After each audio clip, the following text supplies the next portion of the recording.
ان سے زائد اگر مجھے کچھ ملا ہے تو یہ معاشرے کا حق ہے۔ یہی بات پیغمبروں نے بتائی ہے کہ اسی لیے انفاق، اللہ کی راہ میں خرچ کرنا، دوسروں کی ضرورت کا خیال رکھنا، بلکہ بنیادی اخلاقیات میں اس کو شامل کر دیا کہ وَإِيتَاءِ ذِي الْقُرْبَىٰ۔ قرآن مجید نے یہ بتایا کہ تمہیں اپنے اعزاء اقربا کی ضرورتیں پوری کرنی ہیں، اپنے دائیں بائیں دیکھنا ہے کہ کوئی عزیز، کوئی قریبی وہ کسی ایسی ضرورت میں محتاج تو نہیں ہو گیا جو اس کے لیے جینا ہی دوبر کر دے، تو تم آگے بڑھو۔ اگر اللہ نے تمہیں کچھ زیادہ دیا ہے تو یہ سمجھو کہ اس میں ان لوگوں کا حق ہے۔ وَفِي أَمْوَالِكُمْ حَقٌّ لِلسَّائِلِ وَالْمَحْرُومِ، اس حق کو خوش دلی کے ساتھ اور فراخی کے ساتھ ادا کرنے کی صحیح کرو۔ اسی کو ہمارے ہاں انفاق کہا جاتا ہے۔ بالعموم لوگ یہ خیال کرتے ہیں کہ ہم نے اگر زکوٰۃ دے دی تو یہ حق ادا کر دیا۔ انفاق اس سے بہت برتر چیز ہے۔ زکوٰۃ تو وہ لازمی حق ہے جو اللہ تعالیٰ نے سوسائٹی کے حوالے سے عائد کر دیا ہے، یعنی چونکہ ریاست کا ایک نظم قائم ہونا ہے، معاشرے نے اپنی تنظیم کرنی ہے، اس کی ضرورتوں کے لیے زکوٰۃ لازم کی گئی ہے۔ اصلاً انفاق کا مطالبہ ہے، یعنی انسان اللہ کی راہ میں فراخی کے ساتھ خرچ کرے، تو اس کی تعلیم بھی دی ہے، ترغیب بھی دی ہے، اس کی تلقین بھی کی ہے، اور سورہ بقرہ کے آخر میں بڑی خوبصورت مثالوں کے ذریعے سے یہ بھی بتایا ہے کہ اللہ تعالیٰ اس میں کس طرح بڑھوتری پیدا کر دیتا ہے۔ تو بالکل واضح ہو گیا آیت کے اندر یہ جو بات آئی ہے کہ اعزاء اور اقربا اور مساکین اور مسافروں کا حق ہے تمہارے مال میں، اس کی وضاحت میں ہم سب نے اپنی اسی تفسیر میں لکھا ہے، آیت میں سے اعزاء و اقربا اور مسکین و مسافر کا حق قرار دیا گیا ہے۔ اس کے صاف معنی یہ ہے کہ اس میں کوتاہی آدمی کو اللہ کے نزدیک غصب حقوق کا مجرم بنا سکتی ہے۔ چنانچہ قرآن نے یہ بات دوسری جگہ واضح کر دی ہے کہ ان حقوق سے بے پرواہ ہو کر اگر کوئی شخص مال و دولت جمع کرتا ہے تو یہ کنز ہے اور اس کی سزا جہنم کی آگ ہے، جس سے ہر بندہ مومن کو اپنے پروردگار کی پناہ مانگنی چاہیے ہے۔ اسی آیت میں آگے یہ بات زیر بحث آئی تھی کہ آپ لوگوں کو خرچ اخراجات میں اعتدال کا رویہ اپنانا چاہیے ہے، بے پرواہ ہو کر سب چیزیں خرچ نہیں کر دینی چاہیے۔ اس کی وضاحت میں بھی ہم صاحب نے لکھا ہے، یہ اس لیے فرمایا ہے کہ انفاق فی سبیل اللہ کی توفیق انہی لوگوں کو ملتی ہے جو اپنے اخراجات میں اعتدال کا رویہ اختیار کرتے اور اللہ تعالیٰ جو رزق انہیں عطا فرماتا ہے اس کو اپنی کسی تدبیر و حکمت کا نہیں بلکہ اللہ کی عنایت کا نتیجہ سمجھتے ہیں۔ اس کی وجہ یہ ہے کہ جو شخص اپنی ضرورتوں کے معاملے میں اعتدال اور توازن کا رویہ اختیار نہیں کرتا، اسے اپنے ہی شوق پورے کرنے سے فرصت نہیں ملتی کہ دوسروں کے حقوق ادا کر پائے۔ ہم نے یہ دیکھا ہے دنیا کے اندر دولت تو اللہ تعالیٰ دے ہی دیتے ہیں، بہت بڑی تعداد میں اس وقت بھی دنیا میں موجود ہے، ان کے پاس مال ہیں، آسائشیں ہیں، اپنی ضروریات کو پورا کر کے زائد پیسہ بھی مل جاتا ہے۔ ہمارے ممالک کا حال اس سے ذرا مختلف ہے، لیکن پوری دنیا کے اندر مسلمانوں کی یہ نوعیت نہیں ہے۔ عالم عرب کو دیکھیں، ترکی کو دیکھیں، ملیشیا کو دیکھیں، لیکن مال ملنے کے بعد خرچ کرنے کا جو جذبہ ہے یہ دیکھا گیا ہے کہ بڑے بڑے امراء میں، بڑے بڑے سلطانوں اور رئیسوں کے اندر پیدا نہیں ہوتا۔ خرچ کرنے کا جذبہ کیا بچپن سے آدمی میں پیدا کیا جائے، ایک عادت کے جیسے نماز کی ایک عادت ڈالی جاتی ہے، اس طرح خرچ کرنے کی بھی عادت، کیونکہ کسی دوسرے پہ خرچ کرنا بظاہر کوئی آپ کو منفع دے نہیں رہا ہوتا وہاں پہ۔ جتنے بھی محاسن اخلاق ہیں ان کی تربیت کی ضرورت ہوتی ہے، تاہم اللہ تعالیٰ نے طبائع میں فرق رکھا ہے۔ بعض لوگوں کے ہاں چیزوں سے متعلق وہ لگاؤ نہیں ہوتا کہ یہ میری ہے اور اس کو مجھے اپنے جگہ رکھنا ہے اور مجھے کسی اور کو نہیں دینی ہے اور میں اس کو استعمال نہیں کرنے دوں گا، اور بعض لوگ ہیں کہ ان کے ہاں اس طرح کا ایک شح ہوتا ہے طبیعت میں، اس کو قرآن نے بیان بھی کیا ہے۔ تو طبیعت میں جو خرابیاں ہوتی ہیں ان کو بھی تربیت سے درست کیا جا سکتا ہے، اور جو خوبیاں ہوتی ہیں ان کو بھی تربیت سے بڑھایا جا سکتا ہے اور اعتدال میں بھی رکھا جا سکتا ہے۔ اصلی چیز یہ ہے کہ دین کی ہدایت کو سامنے رکھ کر ہم اپنی تربیت اس طریقے سے کریں، اور بچپن ہی سے کرنی چاہیے، یعنی والدین کریں گے، اعزاء اقربا کریں گے، ہمارا ماحول کرے گا۔ تربیت کے بغیر تو کوئی چیز بھی صحیح اصولوں پر نشو و نما نہیں پاتی۔ ہم کوئی بیج بوتے ہیں، اس سے ایک پودا نکلتا ہے، اس کی بھی ساخت پرداخت کے لیے بڑی محنت کرنی پڑتی ہے۔ دنیا میں جتنے کام بھی اللہ تعالیٰ نے انسان سے متعلق کیے ہیں وہ تہذیب اور تربیت کے مختلف مراحل سے گزرتے ہیں۔ تو تہذیب نفس کے لیے یہ ضروری ہے کہ ہمیں شعور ہو تو ہم بھی اپنے آپ کو خود احتسابی کے ذریعے سے بہتر کریں، اور جب ہم کسی کی آغوش میں ڈالے گئے ہیں، کسی کے زیر تربیت ہیں، کسی کے زیر سایہ ہیں، کسی کے زیر سرپرستی ہیں، تو جن کے زیر سرپرستی ہیں وہ بھی تربیت سے غفلت نہ برتیں۔ وہ بالواسطہ بھی ہوتی ہے، بلا واسطہ بھی ہوتی ہے، اس میں بعض اوقات ماحول آپ سے آپ اثر انداز ہو جاتا ہے۔ آپ کے والدین، آپ کے اعزاء اقربا، وہ خود مال کو کس نظر سے دیکھتے تھے، ان کو اللہ تعالیٰ نے کوئی نعمت دی تو انہوں نے کس طرح اس کو عام کرنے کی صحیح کی، اپنی ذمہ داریاں کس طریقے سے پوری کیں، تو اس کے انسان کے گرد و پیش میں شواہد ہوتے ہیں۔ اسی طرح سے یہ کوشش کرنی چاہیے کہ لوگ صالحین کی روایات دیکھتے رہیں، یہ دیکھتے رہیں کہ اللہ تعالیٰ نے جن بندوں کو یہ توفیق دی ہے کہ وہ نیکی کی زندگی بسر کریں، انہوں نے کیا رویے اختیار کیے، اس میں صحابہ کرام کی مثالیں لوگوں کے سامنے رہیں، وہ بھی تربیت کا ذریعہ بنتی ہیں، اور آپ کی برادری میں، آپ کے علاقے میں، آپ کے تعلق والوں میں، آپ کے اساتذہ میں اچھی مثالیں موجود ہوں، وہ بھی اثر انداز ہوتی ہیں۔ پھر سوسائٹی میں جو لوگ نمایاں ہو جاتے ہیں، وہ علماء ہوں، وہ سیاستدان ہوں، دانشور ہوں، وہ کیا مثالیں قائم کر رہے ہیں، تو یہ ساری چیزیں مل کے انسان کی تربیت کرتی ہیں۔ تربیت تو ناگزیر ہے، لیکن سارے انسان یکساں نہیں ہوتے، جس طرح کہ میں نے عرض کیا، ان میں اللہ تعالیٰ نے تفاوت رکھا ہے، تفاوت کا لحاظ کر کے کبھی کسی چیز کو بڑھانا پڑتا ہے، کبھی کسی کو گھٹانا پڑتا ہے، کسی میں توازن پیدا کرنا پڑتا ہے، اور کسی چیز کے معاملے میں ذرا زیادہ محنت کرنا پڑ جاتی ہے۔ یہی وہ طریقے ہیں جو اللہ تعالیٰ نے بندوں کو سکھائے ہیں، اور اس سے علم بھی بڑھتا ہے اور تہذیب بھی آگے جاتی ہے۔ بالکل ٹھیک، نقطہ بالکل واضح ہو گیا۔ قرآن مجید کی سورہ اعراف میں بھی یہی بات بیان ہوئی ہے۔ اللہ تعالیٰ کو ہر چیز میں اعتدال پسند ہے، حد سے متجاوز رویہ اللہ کو پسند نہیں ہے۔ ارشاد فرمایا ہے، آدم کے بیٹو، ہر مسجد کی حاضری کے وقت اپنی زینت کے ساتھ آؤ اور کھاؤ پیو، مگر حد سے آگے نہ بڑھو، اللہ حد سے آگے بڑھنے والوں کو پسند نہیں فرماتا۔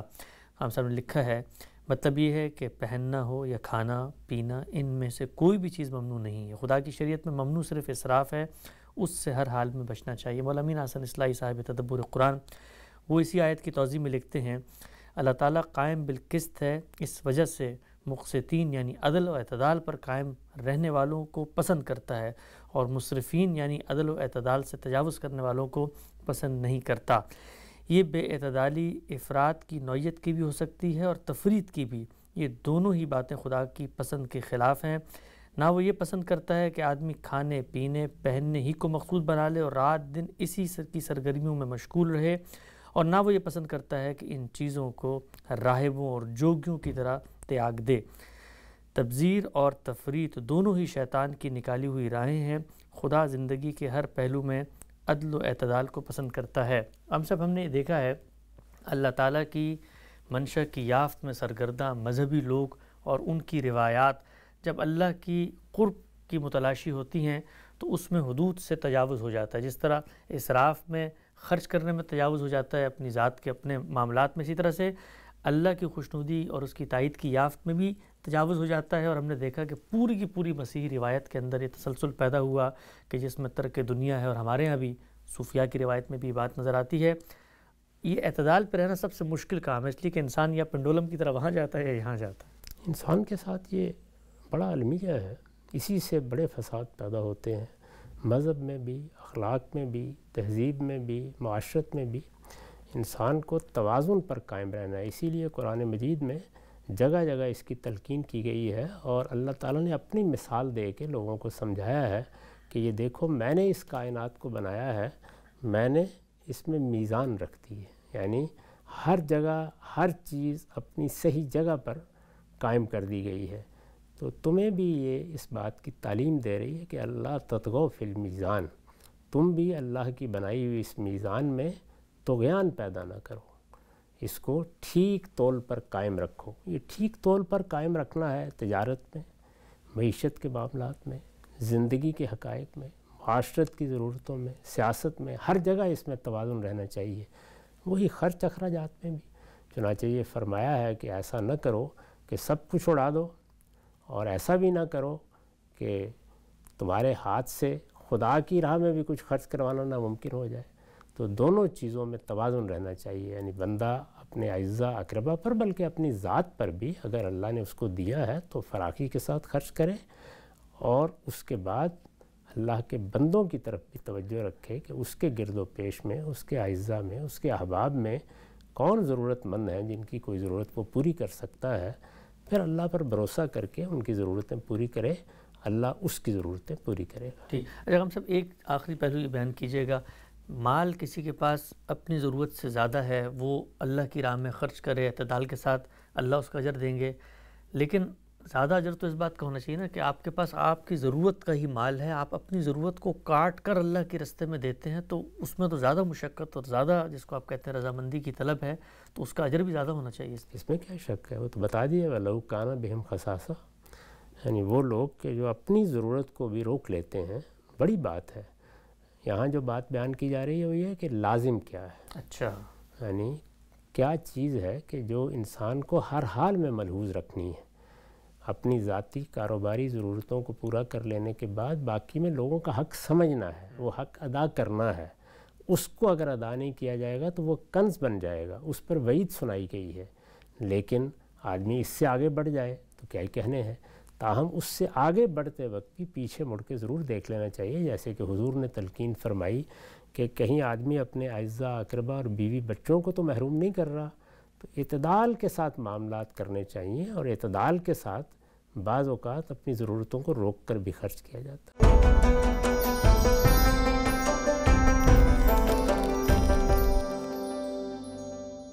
اس وقت پاکستان کے اندر جو معاشی تنگی کی صورتحال ہے، اس میں ہم سب کو چاہیے ہے کہ ہم لوگوں نے اگر کوئی سیونگز کی ہوئی ہیں، کوئی مال جمع کر کے رکھا ہے فیوچر انویسٹمنٹ کے لحاظ سے، اس میں سے ایک حصہ نکال کے اپنے غریب، نادار، مستحق رشتہ داروں کو، پڑوسیوں کو ہم رمضان کے اندر بالخصوص ان کی ضروریات کو پورا کریں۔ سفید پوش لوگ ہوتے ہیں، لوگ اپنی ضروریات کو پیش نہیں کرتے، اور اللہ تعالیٰ غیب سے انشاءاللہ اس طرح کی انویسٹمنٹ کو پورا کر دیتے ہیں۔ سلسلہ گفتگو کو آگے بڑھاتے ہیں، روایت میرے سامنے ہے۔ ارشاد فرمایا، عبداللہ بن سلام بیان کرتے ہیں کہ نبی صلی اللہ علیہ وسلم جب مدینہ تشریف لائے تو لوگ آپ کو دیکھنے کے لیے امڑ آئے اور ایک دوسرے سے کہنے لگے کہ اللہ کے رسول آ گئے، اللہ کے رسول آ گئے۔ وہ کہتے ہیں کہ میں بھی ان کے ساتھ باہر نکلا، پھر جب میں نے آپ کا چہرہ دیکھا تو مجھے اسی وقت اندازہ ہو گیا کہ یہ چہرہ کسی جھوٹے آدمی کا چہرہ نہیں ہو سکتا۔ اس موقع پر پہلی بات جو آپ کی زبان سے میں نے سنی وہ یہ تھی کہ آپ نے فرمایا، لوگو سلام کو عام کرو، بھوکوں کو کھانا کھلاؤ، رشتہ داری کا حق ادا کرو اور نماز کا اہتمام رکھو۔ اس وقت بھی جب لوگ سو رہے ہوتے ہیں تم یہ کرو گے تو سلامتی کے ساتھ جنت میں داخل ہو جاؤ گے۔ سبحان اللہ۔ ہم سب بیان فرمائیے گا کہ بڑی ایک انہوں نے اپنا تجربہ بیان کیا کہ جب میں نے چہرہ دیکھا رسالت محمد صلی اللہ علیہ وسلم کا تو چہرہ دیکھتے ہی مجھے یہ احساس ہو گیا کہ کسی جھوٹے آدمی کے چہرے نہیں۔ یہ کیسے ہے؟ اس کا تو ہمیں روزانہ تجربہ ہوتا ہے۔ انسان جو کچھ بھی ہوتا ہے اس کے چہرے پر، اس کے لباس میں، اس کی گفتگو میں اس کے آثار نمایاں ہو جاتے ہیں۔ یہ صحیح ہے کہ بعض لوگ اپنی اصلیت چھپانے میں کامیاب رہتے ہیں، لیکن بہت کم۔ زیادہ تر یہی ہوتا ہے کہ اوباش لوگوں کی اپنی ایک حیت بن جاتی ہے، جھوٹے لوگوں کی اپنی، لوگوں کو دھوکہ دینے، فریب کرنے والوں کی اپنی۔ اللہ کا پیغمبر تو ہم یہ جانتے ہیں کہ وہ خیر الناس ہوتا ہے۔ اللہ تعالیٰ کسی قوم کے افراد میں سے بہترین شخص کا انتخاب کرتے ہیں۔ یہ بتایا ہے کہ اللہ تعالیٰ ایسے ہی یہ تاج کسی کے سر پر نہیں رکھ دیتے۔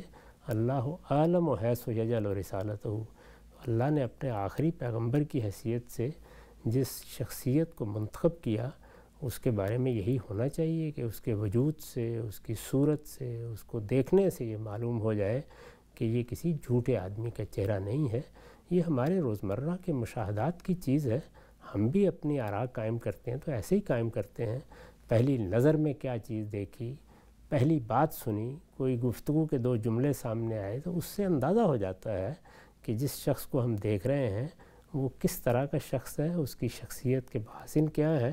اسی سے تو ہم بہت سے فیصلے اپنی روزمرہ زندگی میں بھی کرتے ہیں، اور پیغمبر یعنی جس کو اللہ نے منتخب کیا ہے اس کے چہرے پر، اس کی چال میں، اس کے اٹھنے بیٹھنے میں، اس کے رہن سہن میں کیا کیا خوبیاں نمایاں ہوتی ہوں گی، اس کا تو اندازہ ہی کیا جا سکتا ہے۔ سبحان اللہ۔ ہم سب فرمایا ہے کہ سلام کو عام کرو۔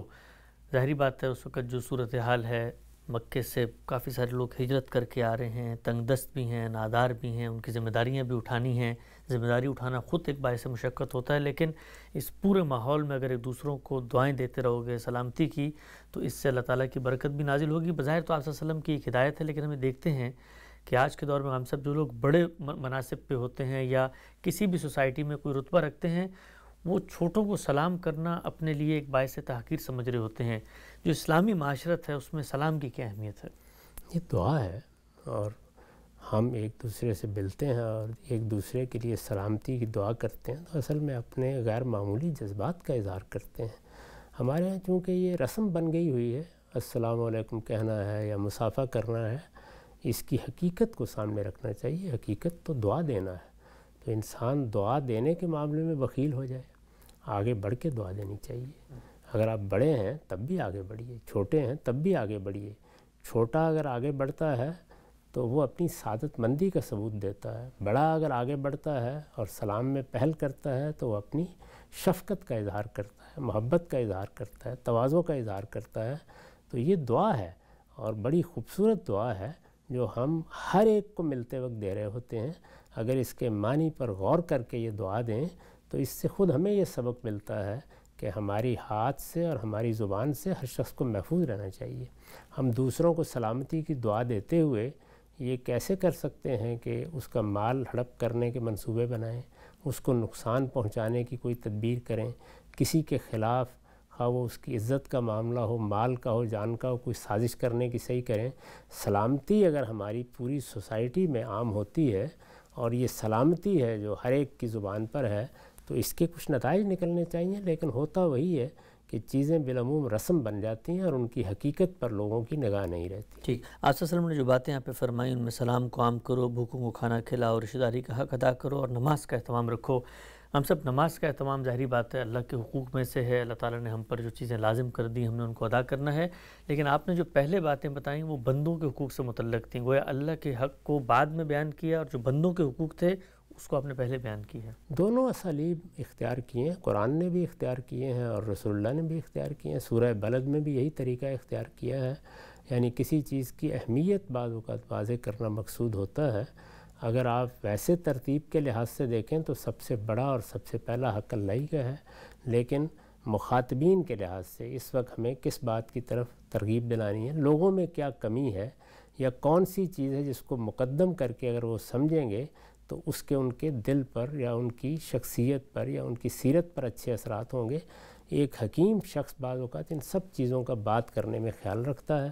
تو وہاں بھی دیکھ لیجیے سورہ بلد میں بھی اسی طرح کیا ہے کہ پہلے یہ بتایا ہے کہ ایک بڑی گھاٹی دنیا میں انسان کو چڑھنی ہوتی ہے، اور وہ کیا ہے اس میں دیکھیے غلاموں کی آزادی کو مقدم کر دیا ہے. لوگوں کی گردنیں چھڑاؤ اور یتیموں کے سر پر ہاتھ رکھو اور مسکینوں کو کھانا کھلاؤ. اور پھر یہ کہا ہے کہ انسان نے جب اس چیز کو سمجھ لیا تو اب گویا اس نے ایمان کی حقیقت کو پا لیا، کیونکہ ایمان کی حقیقت کا ظہور بھی تو ہمارے عمل میں ہونا ہوتا ہے. تو اعمال کو پہلے بیان کر کے پھر اللہ تعالیٰ کی طرف توجہ دلا دی جاتی ہے.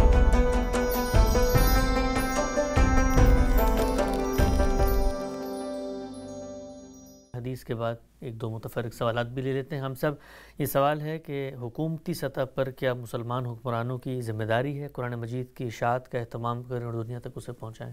اس میں کیا شبہ ہے کہ مسلمانوں کا کوئی بھی معاشرہ ہوگا تو اس کو یہ اہتمام کرنا چاہیے. امت مسلمہ کی تو سب سے بڑی ذمہ داری یہی ہے. اس وقت جو مسلمانوں کے نظم مختلف جگہوں پر بنتے ہیں وہ اسی امت کے جزوی نظم ہیں.